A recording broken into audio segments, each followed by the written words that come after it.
Measures sparking protests across the country against the already embattled new President Michel Temer. His predecessor, Dilma Rousseff, spoke exclusively to RT in her first televised interview since being ousted from office last week. They put me on trial for additional loans from state banks. Every president before me has done it. It has never been a crime. It won't become a crime now. There's no basis for considering it a crime. So we believe this impeachment is a coup.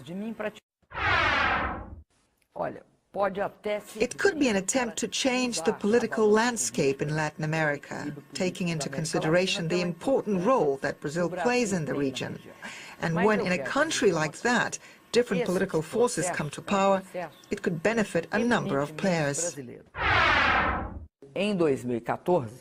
They conduct an anti-national policy. Significant subsalt oil reserves lying 7,000 meters below the surface were discovered recently. The ministers were saying that exploring these reserves was impossible. Undoubtedly, they were saying that in order to guarantee access to these reserves to international companies. Well, cuts aren't the only controversial measure rolled out by President Temer. For example, he's closed the Ministry of Women, Racial Equality and Human Rights, and made the Culture Ministry part of the country's education authority. The interim leader's choice for Agriculture Minister has also been questioned. Blero Maggi is a vocal supporter of deforestation in the Amazon, and the President's secretary is under investigation on suspicion of taking bribes. Meanwhile, speculation is growing over who really orchestrated the power. They might be playing, how they might be trying to influence other people, build democracy in order to overthrow legitimate governments, whether that's in Brazil or whether that's in Argentina, whether that's in Venezuela or wherever that might be. Well, a number of other reasons have been put forward as to why the elected president of Brazil was removed. RT's Murat Gazdiev looks at what role the country's media played in the current political turmoil. Brazil's first female president, the people's darling. She had such plans to help the poor, curtail crime, rebrand Brazil. It was too much.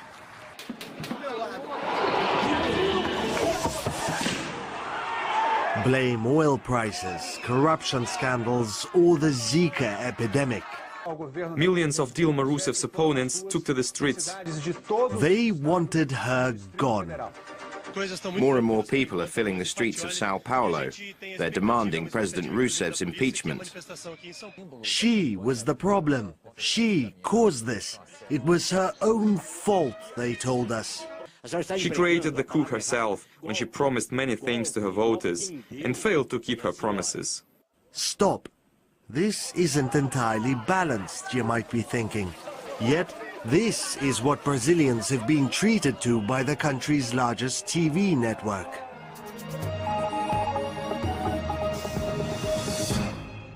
Globo TV, watched by almost half of Brazilians daily. That's 91 million viewers. The Globo Group has magazines, websites, newspapers, and all seemingly dislike Dilma. The media is the one that does the work with the people, makes them doubt. They are the ones that try to discredit these leaders. We know it has happened in other countries. This is a pro-Rousseff rally, the sort of thing that Globo and other media networks didn't devote much time to. And the internet noticed. But Dilma aside. My first word to the Brazilian people is the word faith. And he's going to need it. Rousseff's replacement, Michel Temer, is a character less popular than she is. Outed as an apparent informant or asset of the United States and leaked diplomatic cables, he's got a real task of convincing Brazilians to trust him. Fortunately, Globo TV seems quiet about that.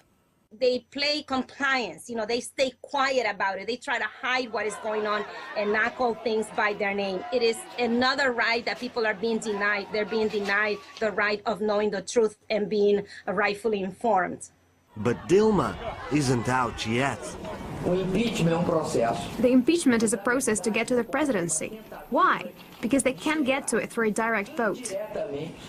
Suspended, awaiting trial, but still fighting against the oiled, greased and slicked machinery of the corporate media.